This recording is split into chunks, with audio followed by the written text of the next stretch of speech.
নৌ নিরাপত্তা সপ্তাহটা পালন হয়, কিন্তু দুঃখজনক হলো প্রতি বছর কিছু দুর্ঘটনাও হয়।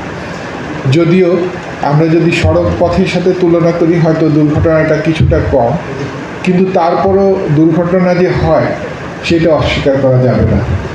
এবং এটার কিছু কারণ, কিছু সিজন আছে। মূলত হলো বর্ষা মৌসুমে হয়, এবং আরেকটা হলো যে ঈদের আগে যে একটা ম্যাস মুভমেন্ট হয় ওই সময় এই দুর্ঘটনাগুলো বেশিরভাগ হয়ে থাকে।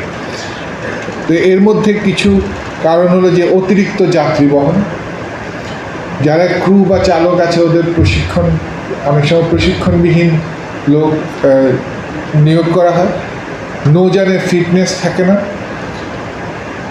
যেগুলো জীবন রক্ষাকারী সামগ্রী আছে এগুলো অপর্যাপ্ত থাকে, এবং লাস্ট হলো যে বৈরী আবহাওয়ার জন্য যে সতর্কতামূলক বার্তা দেওয়া হয় সেগুলো অনেক সময় অগ্রাহ্য করে বা সেগুলো পাশ কাটিয়ে জাহাজ বা স্টিমার বা যেটাই বলেন সেগুলো চলাচল করে, তখন এই বিপদটা আসে। এই বাস্তবতায় এইবারে যে প্রতিপাদ্য এটা খুবই গুরুত্বপূর্ণ, এবং এই সপ্তাহব্যাপী আমাদের যে কর্মসূচি তার উদ্দেশ্য হলো নৌযানের মালিক, শ্রমিক, চালক এবং যাত্রীদের সচেতন করা এই বিষয়ে। একটা জিনিস আপনারা জানেন, যখন নৌযান নিবন্ধন করা হয় তখন কিন্তু এই জীবন রক্ষাকারী সামগ্রী, অগ্নি নির্বাপনী সামগ্রী সবগুলো পরীক্ষা করা হয়, তখন সবগুলো 100% কারেক্ট থাকে। কিন্তু যখন আস্তে আস্তে সময় যেতে থাকে এর মধ্যে কিছু কিছু অচল হয়ে যায়, কিছু কিছু নিখোঁজ হয়ে যায়, এবং কিছু কিছু এক জাহাজ থেকে আরেক জাহাজে নিয়ে ব্যবহার করে। তো যখন বিপদ ঘটে তখন দেখা যায় যে যেগুলো কিছু হয়তো আছে সেগুলো অপর্যাপ্ত। তো এই ব্যাপারে আমাদের সরকারি তো একটা সিদ্ধান্ত হয়েছে যে এগুলো রেগুলার ইন্সপেকশন করা হবে, কিন্তু তার পাশাপাশি নৌযানের মালিক যারা আছেন বিশেষ করে তাদেরকেও আমি আশা করব যে তারা দায়িত্বশীল হবেন, এবং এই সামগ্রীগুলো যাতে সবসময় অ্যাডিকুয়েটলি প্রত্যেকটা নৌযানে থাকে সেটার ব্যবস্থা ওনারা করবেন।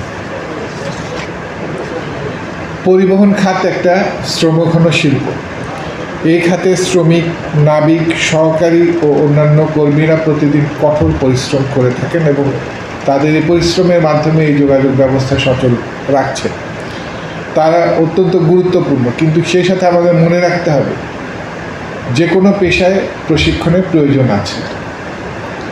এই নৌযান বা নৌ পরিবহনকে যদি আমরা নেক্সট লেভেলে নিতে চাই, আমাদের ট্রেডিশনালি তো চলছে, কিন্তু এটাকে যদি আমরা আরও উন্নত করতে চাই তাহলে একদিকে হলো নৌযানের ডিজাইন, ফ্যাসিলিটিস, এগুলোর কমপ্লায়েন্স, সেফটি কমপ্লায়েন্স এগুলো ইনশিওর করতে হবে। আর অন্যদিকে হলো ক্রু প্রশিক্ষণ নিতে হবে। নৌযানে যারা যারা কাজ করবেন কোনো না কোনো প্রশিক্ষণ তাদেরকে করতে হবে যেটা তাদের সংশ্লিষ্ট, আদারওয়াইজ সবসময় তাদের মধ্যে একটা ঘাটতি থেকে যাবে এবং নিরাপত্তা নিশ্চিত করা সম্ভব হবে না। এর মধ্যে যেমন কিছু কমন ট্রেনিংয়ের মধ্যে জরুরি পরিস্থিতি মোকাবেলা, অগ্নি নির্বাপন, উদ্ধার কার্যক্রম, আবহাওয়া সতর্কতা বোঝা এবং যাত্রী নিরাপত্তা ব্যবস্থাপনায় তাদের দক্ষতা বাড়াতে হবে।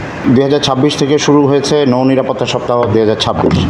মাননীয় প্রধানমন্ত্রী দুর্ঘটনা কমাতে নদীবন্দরগুলোতে নিরাপত্তা জোরদারকরণ, ত্রুটিপূর্ণ জলযান শনাক্তকরণ এবং ক্রুদের আধুনিক প্রশিক্ষণের উপর জোর দিয়েছেন।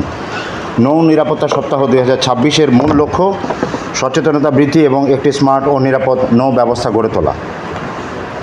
এবারের প্রতিপাদ্য বিপদমুক্ত নৌযাত্রা, জানমালের সুরক্ষা।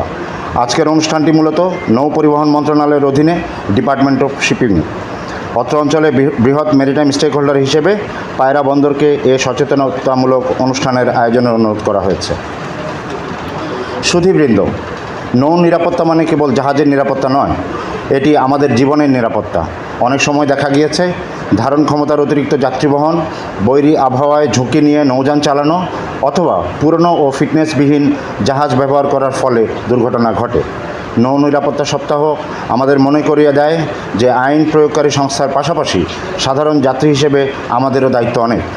নৌ পরিবহন মন্ত্রণালয় ও ডিপার্টমেন্ট অফ শিপিংয়ের যৌথভাবে এই সপ্তাহব্যাপী ব্যাপক কর্মসূচি গ্রহণ করেছে, যার মধ্যে রয়েছে নদী বন্দরে সচেতনতামূলক প্রচার, ফিটনেসবিহীন নৌযানগুলোর বিরুদ্ধে আইনি ব্যবস্থা, ক্রুদের পেশাদার দক্ষতা উন্নয়নের জন্য আধুনিক প্রশিক্ষণ। একটি ভিডিও চিত্রের মাধ্যমে আপনাদের তা স্পষ্ট করে দেওয়া হবে। সুধীবৃন্দ, পায়রা বন্দর কর্তৃপক্ষ দেশের একটি গুরুত্বপূর্ণ সমুদ্র বন্দর হিসেবে নৌপথের নিরাপত্তা নিশ্চিত করতে নিরলসভাবে কাজ করে যাচ্ছে। নিরাপদ নৌ চলাচল নিশ্চিত করার লক্ষ্যে পায়রা বন্দর কর্তৃপক্ষ ইতিমধ্যে বিভিন্ন কার্যকর ও সময়োপযোগী পদক্ষেপ গ্রহণ করেছে। প্রথমত, নদীপথে সার্বক্ষণিক নজরদারি বৃদ্ধির জন্য নিয়মিত টহল কার্যক্রম পরিচালনা করা হচ্ছে। বন্দরের নিরাপত্তা বিভাগ, নৌ পুলিশ এবং সংশ্লিষ্ট আইন রক্ষাকারী বাহিনীর সমন্বয়ে নদীপথে টহল জোরদার করা হয়েছে।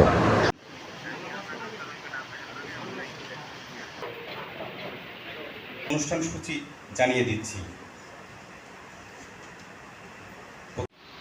স্থানীয় জেলে প্রতিনিধি ও গণমাধ্যম কর্মী সবাইকে জানাচ্ছি আমার অনুষ্ঠানের আপনাদের সঙ্গে উপস্থাপক হিসেবে আমি রয়েছি মোহাম্মদ মুশফিকুল হক। প্যান্ট দিমু প্যান্ট শর্ট দিমু। আমাদের মূল ফোকাসিংয়ের যে জায়গাটা সেটা হচ্ছে আমাদের জেলে বলি আর যেগুলা যান আছে নৌ